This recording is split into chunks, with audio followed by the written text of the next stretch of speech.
అంటే ఎప్పుడు కూడా కరెక్టే సినిమా వదిలేద్దాము మా డాడీ కోసం జాబ్ చేద్దాం అన్నది నీకు ఎప్పుడు రాలే? అంటే మీ డాడీ అంత బాధపడుతున్నా మీ డాడీ నాకు వచ్చి మా నాన్న నిజంగా చెప్తున్నా కదా, మా నాన్న బాధపడలే, నువ్వు బాధ పెట్టేటోడివి. ఫోన్ చేసి ఏందంకులు వాడు పరిస్థితి, నువ్వు అలా చెప్పి చెప్పి ఆయన పాపం ఆయనే అంటుండు వీడు ఏదో రాంగ్ రూట్లో ఉన్నాడేమో అని. ఒకరోజు నాకు కూర్చోబెట్టి అంకుల్ ఏం కాదులేండి మేము ఉన్నాం కదా చూసుకుంటాం చెప్పలేను. నేను అదే మీ డాడీ నువ్వు అట్లా ఏం చెప్పలేదు కదా, నువ్వు వెళ్ళిపోనేవాడివి. మీ డాడీ రిటైర్డ్ అయ్యిండు, నేను ఇప్పుడన్నా హ్యాపీగా ఉండడా? అంటే లేదంటే మా కొడుకు డైరెక్టర్ అన్న ఫీలింగ్ ఉందా? ఇంకా బాధ పెడుతున్నాం మీ డాడీని? నేనా కావాలని నేను బాధపెట్టట్లేదు కానీ ఏదో బాధపడి ఉంటారేమో. ఎప్పుడు ఎందుకు బాధపడతాడు? అనవసరంగా అనుదీప్ మాట్లాడి ఈ ఇండస్ట్రీ నుంచి దూరం చేద్దాం అనుకున్నానే అన్న బాధ అయితే ఉంది, నిజంగా ఉంది మామ. అప్పుడప్పుడు 2-3 సార్లు బాధపడ్డాడు నాకు. ఒకసారి చెప్పండి ఇట్లా, అరే అనవసరంగా రా నేను నిన్ను ఆపేచున్నాను, ఇప్పుడు సక్సెస్ అయినావు కదా ఆపకుండా ఉండాల్సిందని. ఆపడానికి రీజన్ ఎవరన్నా ఆలోచిస్తే మా నాన్న ఒకసారి మెసేజ్ పంపించాడు కదా, ఆ ముందు రోజు నువ్వు ఫోన్ చేసినట్టు 3 సార్లు ఫోన్ మెసేజ్ ఒకసారి చదవగలుగుతావు బయటికి? ఇప్పుడు లేదు కదా మెసేజ్, ఆ మెసేజ్ని అందరికీ చూపించాలని నీ తాపత్రయం, ఆ రోజే భయంతో డిలీట్ చేశాను నేను.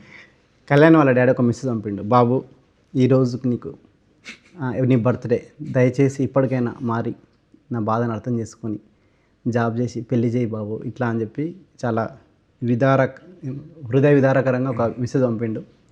అది చూసి కూడా కళ్యాణ్ నవ్వుతూ, నేను కాదు ఆ మెసేజ్లో చూసి నువ్వు మామ ఆ మెసేజ్ ఒకసారి నాకు పంపవా అన్న రియాక్షన్ గుర్తుంది నాకు. ఇది మామ ఏం చేస్తావు మామ నువ్వు ఆ మెసేజ్ తన భయంతో నేను ఆ రోజు ఆ మెసేజ్ని డిలీట్ చేయడం జరిగింది. నీకు నాకు డాన్స్లో ఒక సైడ్ డాన్సర్ నుంచి ఈరోజు ఒక స్టార్ డైరెక్టర్ అయినావు. సో స్టార్ డైరెక్టర్ ఏం కాదు మనం, అంటే నేను డాన్సర్ కాదు మామ, అప్పుడు కూడా అసిస్టెంట్ డైరెక్టర్గానే పోయా. మాకు డాన్సర్ అండి.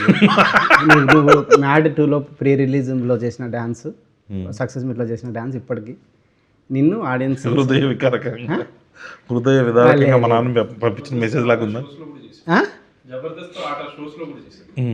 చేసిండా?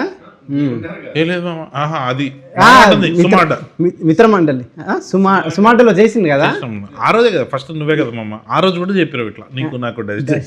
ఆ రోజు ఎవ్వరు ఎక్కువ విన్నట్టు లేరు, బట్ ఈ రోజు మాత్రం డెఫినెట్ దీని మీద కాన్సన్ట్రేట్ చేసి పంకి ప్రమోషన్ పక్కన పెట్టి చెప్పమ్మా.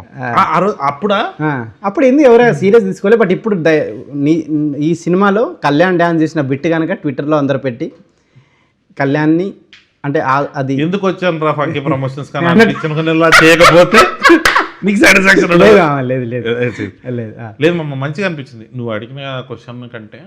అప్పుడు గుర్తొచ్చింది నీకు నాకు డైరెక్ట్ చేసేటప్పుడు అయితే అసలు హోప్ లేకుండే, బట్ ఎప్పుడో ఒక ఐడియా నమ్మాలంటారు కదా, ఆ టైంలో ఎందుకో ఈ డైరెక్టర్ అవుతాడని నిన్ను చూసి అనిపించింది.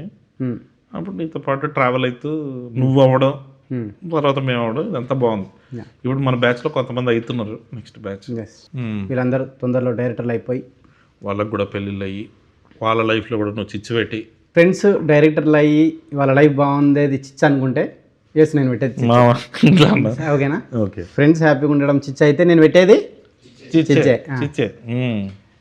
వాళ్ళు సక్సెస్ అవ్వాలని కోరుకోవడం నేను చిచ్చే అయితే చిచ్చే ఏంది